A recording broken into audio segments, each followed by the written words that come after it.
All right, hello everybody, and welcome to the Frantic Talks podcast, episode 48. I am your host, Frantic. With me, as always, is my lovely co-host, Grunt. And we are here to talk about video games. And junk. So, before we hop into the normal stuff, we're going to get into the advertisement, but I also want to say this is our second rodeo. We were in the middle of this podcast about 20 minutes ago.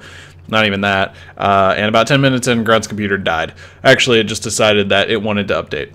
So if you're watching live... Updates, boom. Yeah, if you're watching live, just wanted to let you know we're going to go through a lot of the stuff we already talked about, which is really just how our weeks went. And hopefully we don't get interrupted by mandatory updates that turn our computers off, because that would be a shame. So, all right. Let's jump into the stuff. So if you want to continue the conversation beyond the Twitch chat or beyond, the podcast itself, hit me up at FranticJ3 or hit him up at ONYX Onyx Spartan. Hit him up because I can point at him. He knows where he's at now. He can see me. Dude, it's amazing. I have two webcams plugged in right now. This is the cat podcast. This is the one that Grunt sees. So that's all fun and games. Gets pointed at. Yeah. If I got a point, I'm going to be really confused. If you want to talk to the official Frantic Talks account at Frantic_Talks, follow them. We will tweet about podcasts. We'll tweet about phone calls in the background. We'll tweet about the different articles we write. Grunt's shaking his head. Oh, jeez. Everything's going wrong on his end, and it's actually quite hilarious. Oh my god! Oh, this is making for a great episode just based on all the issues we've had. But anyways, you said in our first take that it would be an amazing episode. It really will be. We're not kidding. Amazingly, we're starting 50 minutes late. Not only because we were a bit late to start, but everything died. Anyways, head over to FranticTalks.com. It's up on the screen right now. You can check out podcasts, different articles, anything you're interested in that we've done. It's probably there. And if you click into one of the podcasts, you can find all the different links related to the podcast, like a YouTube video where you can see the YouTube version of this, the video form. You can check out just the audio form, which is uploaded to SoundCloud, or follow us on iTunes. I believe we'll be getting us into the other format that is for Android. I don't remember the name of it. Stitcher. I always forget the name of it. That's why we're not on it, because I keep forgetting the name. We'll be up there soon. I got to get that ironed out. It's on my to-do list, I promise. And then beyond that, Facebook.com/Frantic Talks, all one word. You can find basically the same stuff on Twitter, just in a less, frequent format. I think that about does it. Magic.FranticTalks.com. We'll go there in a minute, actually, so I can talk about something. But the mothership's FranticTalks.com. I mentioned it. Jeez. All right. Back off. Okay. All right, so that about sums up everything there. And before we go into how our weeks were going to make a note about the schedule. So it is coming up on Christmas season, of course. A week from today, when we record this, will be Christmas Eve. We will not be recording on Christmas Eve. We have families and friends and all that fun stuff. And then 2 weeks from that will be the 31st, New Year's Eve. And I don't believe we're going to be recording then. We will keep you updated, but odds are this will be the last podcast of 2016, so we will say goodbye to 2016, and if we end up recording again, we'll say goodbye again. Really, my goodbye to it is fuck you, because 2016 was ridiculous, in terms of just about everything. But anyways, like I said, this will probably be the last podcast of the year. Potentially we'll be recording New Year's Eve, but I highly doubt it, just because it's New Year's Eve, there's a lot of stuff happening, and I don't know what my plans are, or his plans, or anyone else's plans, so... That being said, Grunt, how was your week? It was pretty great, actually. Rather quiet, uneventful. I've spent a good chunk of it catching up on some of the stuff that I haven't been able to do. Yeah. And I've been behind on stuff, been sick. I'm just now getting over that. Mm-hmm. In terms of game playing, a lot of it was spent during in Destiny for the Dawning, because that came out on Tuesday. We'll talk more about that shortly. Indeed we will, now that we actually remember it. Shh! People aren't supposed to know that I forgot. Well, I mean, I wasn't going to put the blame on you, but you just said it, so. The Sparrow Racing came back, which that's been a lot of fun. Strike scoring, they introduced that, which has also been a lot of fun. I'm hoping that sticks around for a good long time. Otherwise, when it has been spent in Destiny, it's been in Skyrim. Yeah. Hunting dragons. Well, more so getting hunted by dragons, but whatever. Sounds about right. Also, I joined the Dark Brotherhood Assassins. I'm going to be a dark and brooding murderer in a video game. In a video game. How hard was it to join? Like, was it difficult or just a quest line? Well, I was first visited by someone from the Dark Brotherhood, aside from several, like, letters that couriers gave to me and said, "You're the chosen target." It's like, oh, well, that's nice. And then eventually it just divulged into a quest line to go find them and join them. Yeah. So far I've been a vampire for like 2 hours, a vampire hunter off and on. Still working on that, by the way. And now I'm an assassin. So odds are I'll end up changing my mind probably in about a week and say being an assassin for the Dark Brotherhood is no fun. I'm done here. I'm gonna probably, I don't know, murder you all and take all your stuff. Well, speaking of Brotherhood, guess what comes out Wednesday? The Assassin's Creed movie, I know for one thing. Yeah, that's what I was gonna. I just remembered that. You said Brotherhood, and I was like, oh yeah, that's a thing. Anyway, sorry. I can't wait for that. Hoping to go see be it when fun. it comes out in theaters. And there's like 3 movies now I need to see. Not to interrupt there, but Star Wars. Yeah, you still gotta see Star Wars.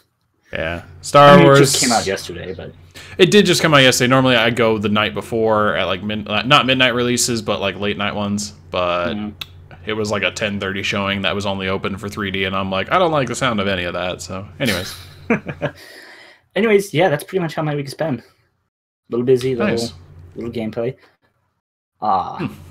That's mine. How was yours? Interesting. So this was my last week in my current job. I started a new job on Monday. It was kind of nice to, like, I don't know, extend relationships beyond work with people. So, we went out to lunch and all that fun stuff, and I got my proper goodbyes. It's kind of sad, but it's a good move for me, so I'm gonna stick to my guns on it. Beyond that, playing some video games. I'm really upset with myself. I got Dishonored 2 in the mail last week before the last podcast and was going to mention on the podcast, hey, I'm going to totally play this and get back to you guys next podcast. Well, the good thing is I didn't do that, and I have yet to play it. I'm really upset that I haven't played it. Shame on you. It's because I've been playing Rocket League, man. I love Rocket League. It is slightly addicting.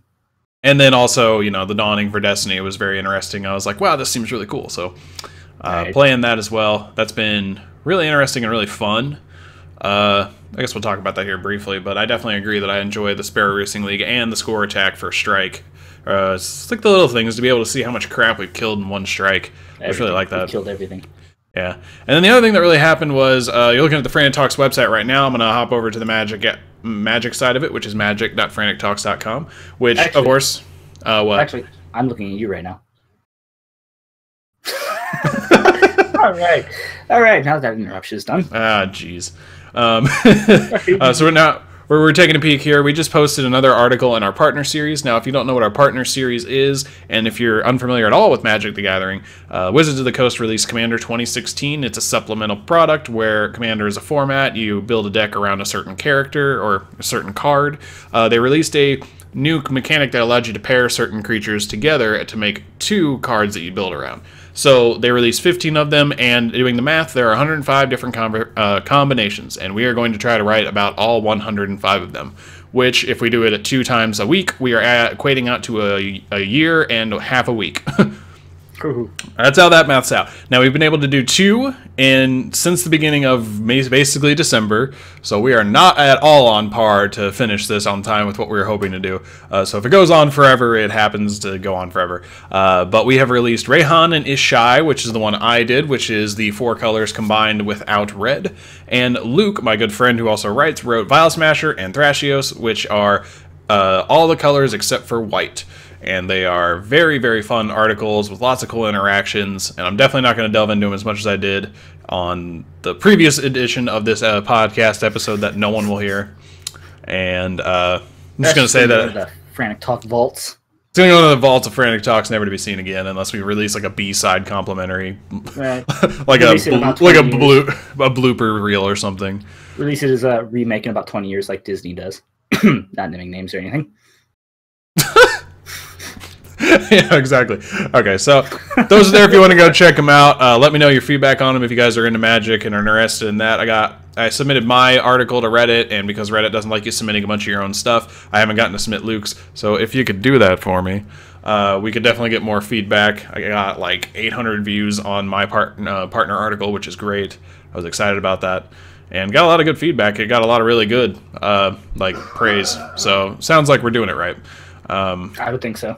Yeah. So, anyways, let's talk about the Dawning, since that's something we have spent a decent amount of time doing. Grunt, please don't die. This is where we lost it. We got to the Dawning and you rage quit. How was, Wow. or what is the Dawning? The Dawning is the holiday, the Christmas and New Year's, the holiday-themed event for Destiny. It started on Tuesday, December 13th, and will run through January 3rd, I think. I think it's January 3rd. Yeah, it's on screen, January 3rd. But with that, they introduced a lot of new... there's like presents that you can open up each day, so they kind of encourage you to come back and see what you get each day. They're actually really cool presents, by the way. Like, they range from like materials and coins and stuff. So keep going. Yes. They have a new yearbook or record book that they introduced for it. You can do various things in the Sparrow Racing League and involving the new strike scoring to unlock things from the record book, which I highly recommend doing it because that's how you might get a new exotic or two. Ooh. Maybe. I don't know. I'll let you guys discover that for yourself. Just point you in the right direction.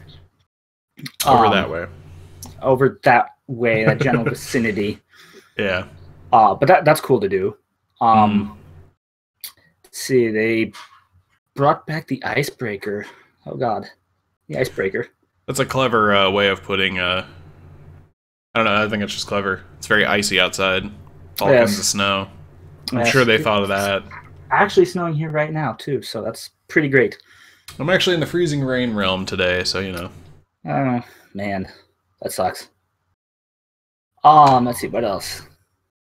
A few new quests, some bounties, pertaining to both the Sparrow Racing League and the strike scoring. So overall, it's just an event to do some new stuff, and I'm hoping that the strike scoring sticks around for a while because that'll be fun. I hope that stays because I really enjoy that. They added some new emotes and that stuff. So yeah, there are some pretty cool emotes. I got to take a peek at them when I hopped on the past couple times. They're all really cool. Of course, they cost money, but it's only like $2 per emote or $5 if you want the legendary ones. Right. Not sure why there are multiple tiers of them because I bought many of the cheaper ones because they're way cooler. But you know. Oh yeah. Yeah, I like. There's a couple legendary ones. I don't know if I'm going to buy the dab emote though. That's just a little weird. Yeah. Never quite understood that. I bought the one where you just go goal. That's probably the one I'm going to end up buying. And there's all kinds of cool new armor. It's just a really cool limited time event that lasts till the 3rd of January into the new year. Definitely check it out, I would definitely say. So. Oh yeah. It's about 3 weeks? Yeah. Yeah, it's exactly 3 weeks, I think. Yeah. Well, anyways, that's been happening in Destiny. It's been a lot of fun, and if you guys have gotten anything cool out of it, like a new exotic, definitely let us know. I'd love to hear what everyone's been able to pull. Oh, yes, definitely. That being said... Huh? Unless it's a Nemesis star. Unless it's a Nemesis star. Or, Celestial Nighthawk, because I'm really mad at myself for not going and getting one. Because I'm stupid. Don't judge me. All right, so moving on here, I actually have another article I totally wrote down in my notepad and totes forgot to put it in the list of stuff to talk about. It's really rumor speculation that's supposedly confirmed, but apparently the Nintendo Switch, which we've talked about the past couple of podcasts, apparently it has less powerful specs than the PlayStation 4. So my initial thought on the Switch was if it comes out at $250 in price and has specs on par with the Xbox One and PlayStation 4 from 2013 when they released, it's a great system. And apparently they might have less powerful. Now this is coming from VentureBeat.com, a website I've never really gone to. It just showed up in my Google app feed. And basically they have two sources who asked to keep their names out of the story, probably so they don't get 9 lashes from Nintendo, and said that they use NVIDIA's last generation Maxwell graphics processing architecture, which Pascal is the new architecture that was released earlier this year. Tech and nitty-gritty stuff aside, is essentially not as strong as a PlayStation 4 that you can get at like GameStop pre-owned for $200 some odd dollars. Maybe even above that. I don't actually know their entire price that they sell them for. I've been there a couple times past week basically looking for presents and never really noted the price. But anyways, that's apparently a thing. Of course, rumor and speculation, we can only go so far. My thoughts are I feel like they're going to be on par looking at the gameplay. Who knows, though, until they reveal it in roughly January, mid-January at that, we mentioned it last week, there's some sort of event happening in Tokyo, I want to say, where they're going to potentially reveal everything about the system. So, I just wanted to mention that. Yeah. Like I said, and I think it was last episode of the podcast, I'm very curious for this event because I really want to see what they're coming out with. Speculation that is getting not necessarily tiresome, but it's getting a little like, all right, come on, stop guessing and let's just wait. Yeah, and so to tie this in with the big article we were going to talk about, what were we going to say? I was going to just add to it, that is half the fun of getting excited for a new gaming system to come out, though. So yeah, that's very true. And we mentioned last week how, well, at least I know I kind of said I think it's Nintendo's way of gaining free advertisement by people just writing about the system. Like, what's it going to have? Is it going to be the next best thing, or is it going to have subpar graphics or something like that? All the speculation leads to conversation, leads to the equivalent of free marketing they don't have to pay for. And I think it's a smart move by them to be secretive about it because it adds interest. And, you know, say supposedly it leaks and then we all are like, oh, that's that would be a little unfortunate. But building up to their release, their press release about it or whatever it's going to be, where they're like, here's the specs, I don't know. It makes us excited. It makes us wonder, and it makes us keep thinking about it because we're like, what is it going to be? So, with that being said, Polygon recently wrote an article called Nintendo's Biggest Problem is Nintendo. And I've mentioned it before, and I'll say it again, and they will also mention it because it's the very first point they bring up. The NES Classic Edition was released for $50 on like Amazon and other places. It quickly sold out, and then was listed at 10 times the price on eBay. I really hope nobody fell for buying that. But this goes to point out something that Nintendo has done time and time again, and it dates back at least to their Amiibos and possibly before that. I think with the Wii even it did this.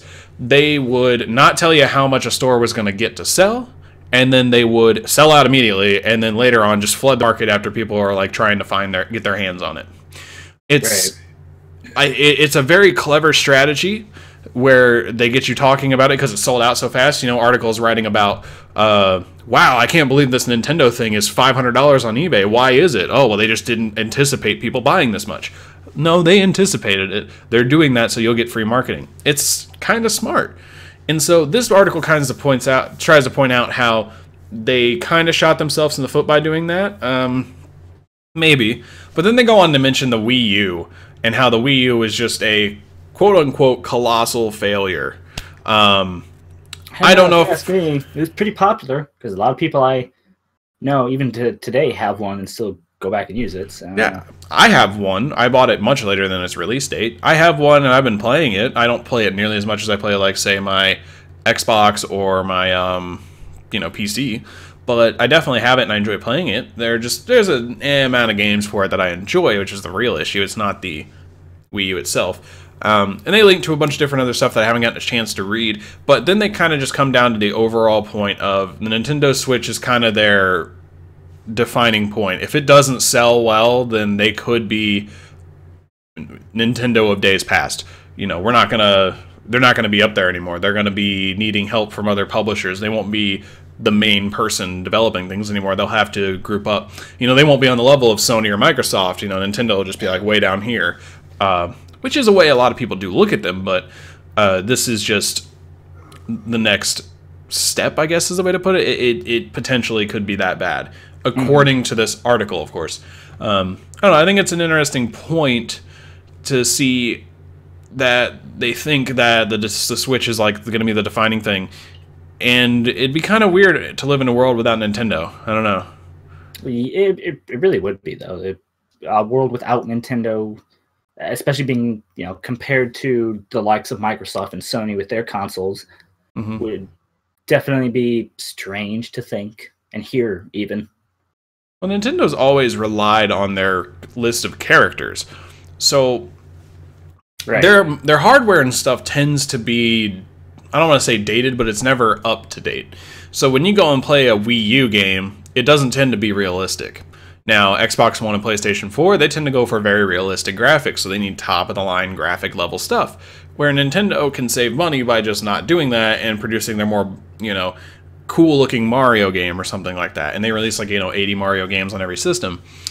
That's something that I feel like won't drag them down. So, let's do a history lesson in movies. Marvel. If you are familiar with Marvel and their movies, this will make a lot of sense to you, but basically they didn't own Spider-Man in terms of the rights to the movie. Same with Fantastic Four, same with the X-Men. That's why we have a bunch of those X-Men movies that keep being made that are outside of the Marvel Cinematic Universe. Now, as to why that is because in the early 90s or mid-90s, I think it actually been in the late 90s, they sold the rights to make a movie about those characters because they were going bankrupt. So they took the characters they had, Spider-Man, Fantastic Four, X-Men, arguably their most popular at the time, and sold the rights to make a movie to other people. Fox got X-Men and Fantastic Four, Sony got Spider-Man. And they sold, I think, the rights to the video games, too, because Sony made a bunch of Spider-Man video games. Well, the new Spider-Man game is a Sony exclusive, too, isn't it? I don't know, but I could be wrong there, but I feel like that's the case because, Sony has the right to that. They'll want to push it. But at the very least, they're making it sound like it because they're pushing it heavily as a PlayStation game. Yeah, so they sold the rights, made money to get out of bankruptcy. The Spider-Man movies did pretty well until Spider-Man 3 came out, and then they tried to do more Spider-Man reboots that just kind of tanked. Fantastic Four has never really done well. It was all right, but it wasn't the best. X-Men's been kind of hit and miss, but it's been going on for a long time now, all thanks to Wolverine, Hugh Jackman playing Wolverine. So that's a quick history of what happened there, and then how Marvel got itself out of the dumpster was making their own movies. Once they got enough money to fund it, they made Iron Man and started up the entire Avengers series by making really good movies because they knew their characters. Sony bought the rights, but didn't know the character, Fox bought the rights but didn't know the character. And the real issue with the Fox movies and Sony movies is too much corporate overreach, where they'd be like, no, we want it to do this, or we want this to be like that, instead of just letting them have creative reign beyond, we want the story to follow this story arc, which is what Marvel does with the people that they write it. And even then, Joss Whedon with the Avengers, he kind of came up with the ideas more than Marvel did. So that's basically the gist of it. Now, Marvel has gotten Sony to give them Spider-Man back, and will be coming out with a new Spider-Man movie. And they also got the rights to, I want to say, another character they sold. There were more characters beyond those three that I listed, but they got some rights back of other characters. It's just X-Men's the one that's really locked off at this point because it's been doing so well. And why am I talking about this? Is because I want to apply it to the Nintendo framework. So if Nintendo sees itself in that situation where the Switch bombs and the Switch doesn't sell enough and they're starting to lose a lot of money and lose, respect by fans and lose a lot of everything, I see that as their next step. Not selling the rights to Mario in general, but taking some of their characters and selling them out for other people to make games about them in some manner. So think of it this way. Legend of Zelda, I doubt they would do this, but they sell the rights of Link in a video game or in a story manner or something along the lines. It probably won't be a video game medium, maybe in like the movie medium like Marvel did or something. And then someone makes money off of doing that and they get a decent chunk back from that. And they eventually rebound like Marvel did. I don't see Nintendo going away. I just see them realizing that the things they're doing, if it's not working with the Switch, catching up to them. You know what I mean? Yeah. I think that's the most logical step they would take, because they're not going away. Konami is getting out of the system entirely, and they're almost purposely causing themselves issues. Nintendo is trying to be innovative and trying to do very new and unique things, and a lot of the things recently, more or less, have failed. There have been good things to come out of the Wii U, but as a whole, the numbers for the Wii U are on the side of, this wasn't very good. So that's my 2 cents. I could see them selling off, their characters, like you said, do kind of like what Marvel did to get out of the hole in that. But I don't know. They really do like their characters. So, and that's hard. It's hard for me to say, not really knowing much about Nintendo because I don't, really follow them too much. But I could see them doing it, but at the same time, I wouldn't be surprised if they didn't. Yeah, and maybe, something else I want to. Oh, sorry. Go ahead. Start flooding the market with a bunch of Mario or Zelda spin-off games. Yeah, something like that. And hoping that the nostalgia will sell a lot of them, sell a lot of copies for them, and they'll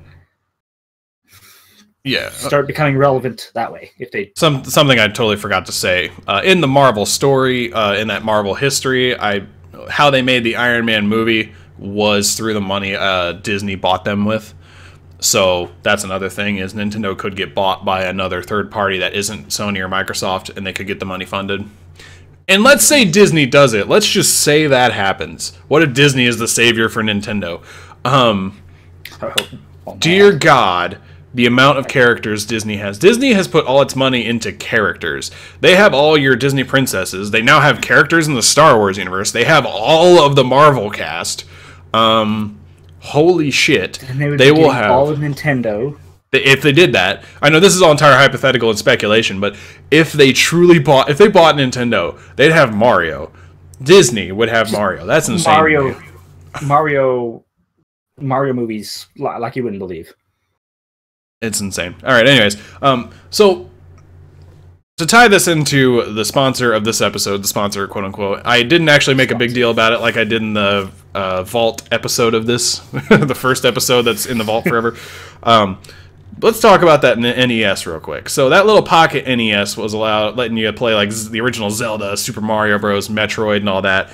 Well, for $50, that's a pretty good deal, right? Well, what if I told you, with your own know-how, and for $35, you could do way more than that? I have next to me a Raspberry Pi version 3. Now, if you don't know what a Raspberry Pi is, a Raspberry Pi, this is a computer. This is a credit card size computer. I'm going to hold it up to this real quick so you can see it. Also, Grunt there for you. I can see it. That's amazing. This is a computer. I shit you not. This can browse the internet. This is kind of like what's inside your phone. So what this has on the ends here, you have like your USB ports. It has an Ethernet port. It's even got an HDMI slot. And it has, on the bottom of it, an SD card slot. So like something you would put in your phone. Now what this does is, honestly, I could turn it into a little mini computer that I carry around with me that has a Wi-Fi card in it if I really wanted to. I'm not going to be doing that. You can do a lot of things with this, and I really want to hear if anybody has experimented with one of these. What have you guys done with it? I know one of my friends turned this into a little server that he stored files on. There's all kinds of stuff you can do with it. But if you have ever used a Raspberry Pi, let me know. I want to know what you guys did with it. My goal is to turn this into a retro gaming machine, and that is something a lot of people do with it. And so I'm going to tab over here, Raspberry Pi. Hey, look, the Raspberry Pi website. So there is software for the Raspberry Pi called RetroPie, and it's exactly what you think. It basically can emulate any game up to the N64 with ease. Ooh. And all you have to do is get the ROM. Now, let me speak about the legality of ROMs. A lot of people think emulating games is illegal.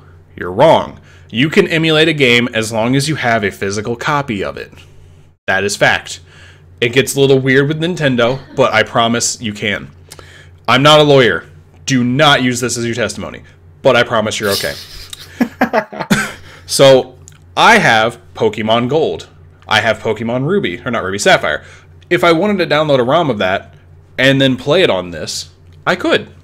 And RetroPie lets you do that. And all I have to do is basically plug this into a monitor, plug in the SD card, boot it up essentially, set some decent settings, transfer some files via USB into this little guy.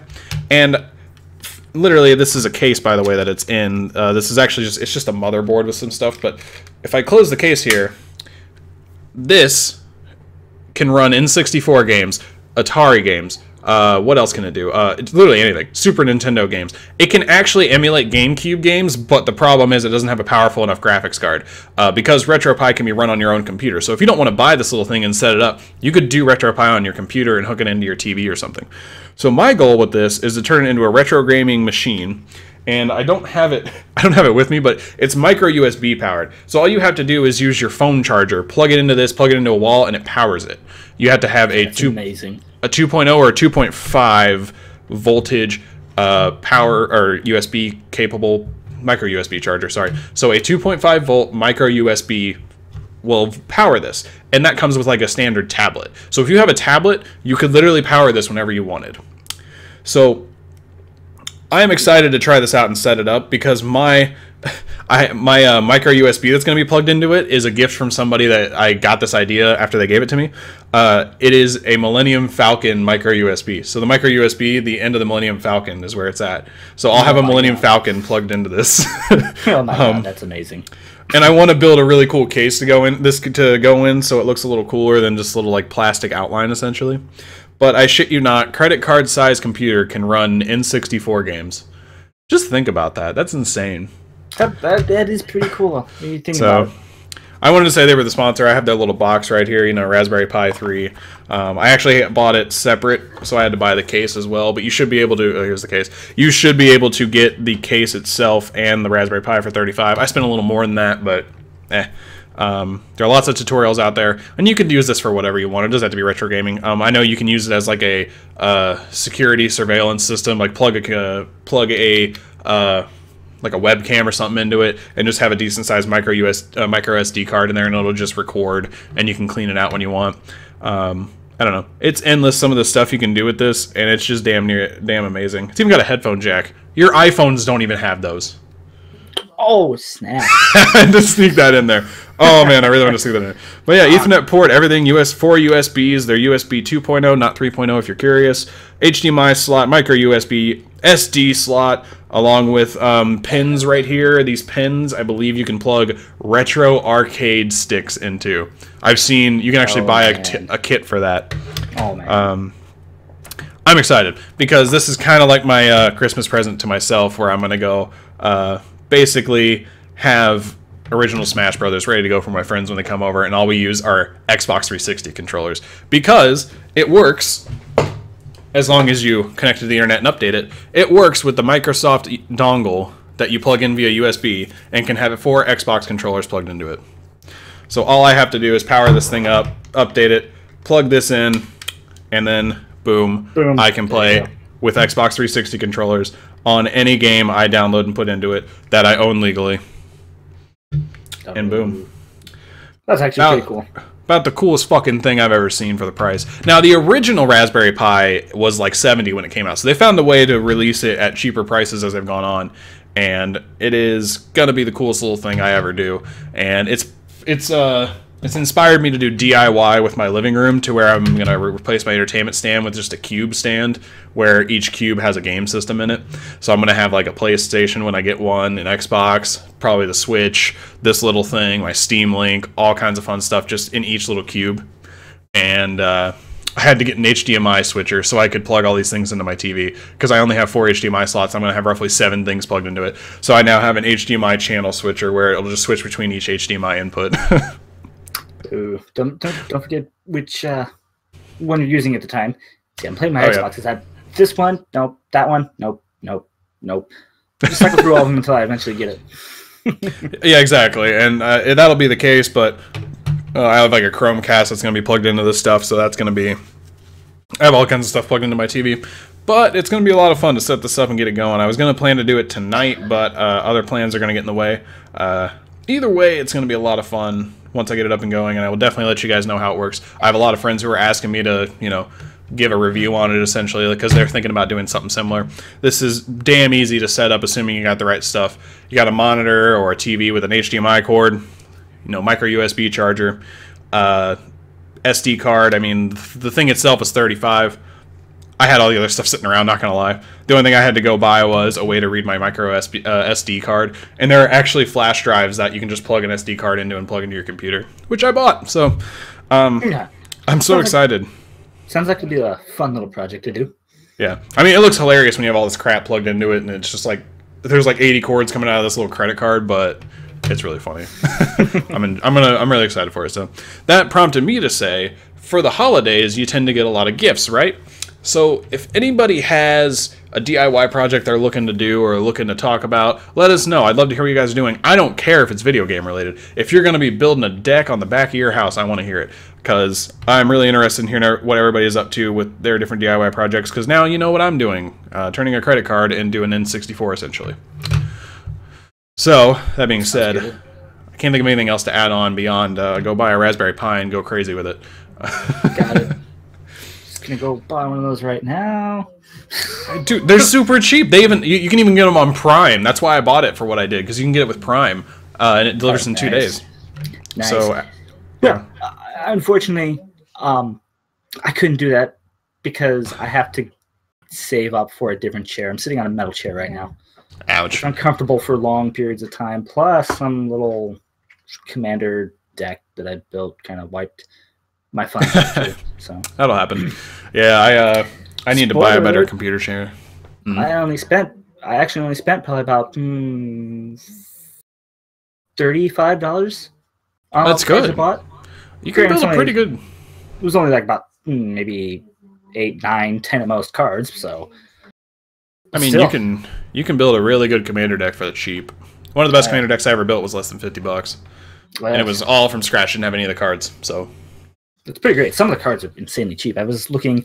My next project I want to do is my next deck I want to build is maybe a dragon tribal one. Dragons are expensive, but they are fun. Yes, I already found a dragon card that I might use for commander. I don't remember the name of it. Scion of the Ur Dragon. I doubt. It started with an A, I think. Oh, I was gonna say if he's 5 colors, it's Scion. It's absolutely Scion. Yeah, no, it was. I think that it was only a red-green one, maybe one other color, but I'm pretty sure it had red-green at least. A Tarka. That was it. But, all right, guys. Yeah. Anyways, I can ramble on about this, so I'm done. I was about to say. I mean, we're actually done a little earlier than scheduled, but I just want to say, again, we will not be recording next Saturday, and most likely the Saturday after that. So this will be the last episode of the year. So with that being said, I want to salute 2016. You were the shittiest fucking year on record. Personally, a lot of good things happened to me, but man, all the actors that died. Let's not talk about the election. God, it was just so ridiculous. Unbelievable. And hope when we're about out of it, so that's a good thing.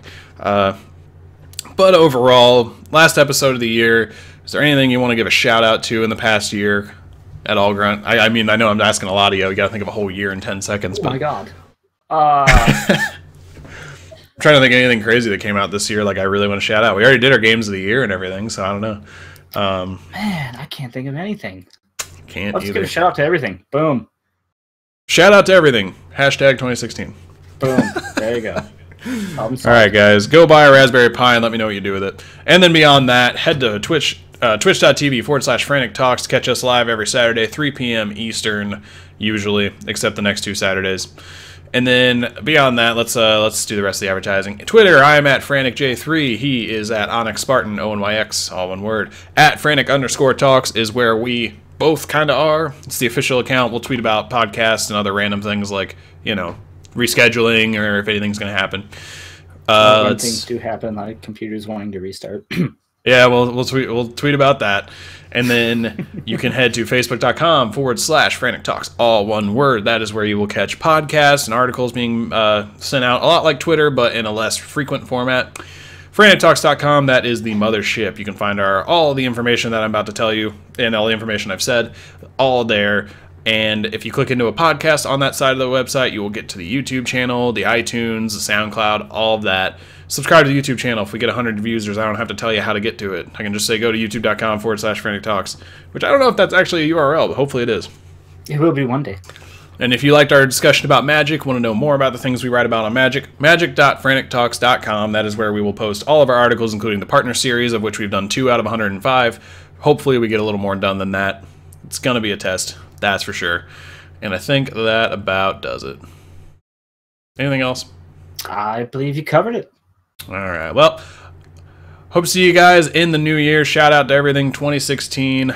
I'm Frantic, and we'll see you guys in the new year. Later.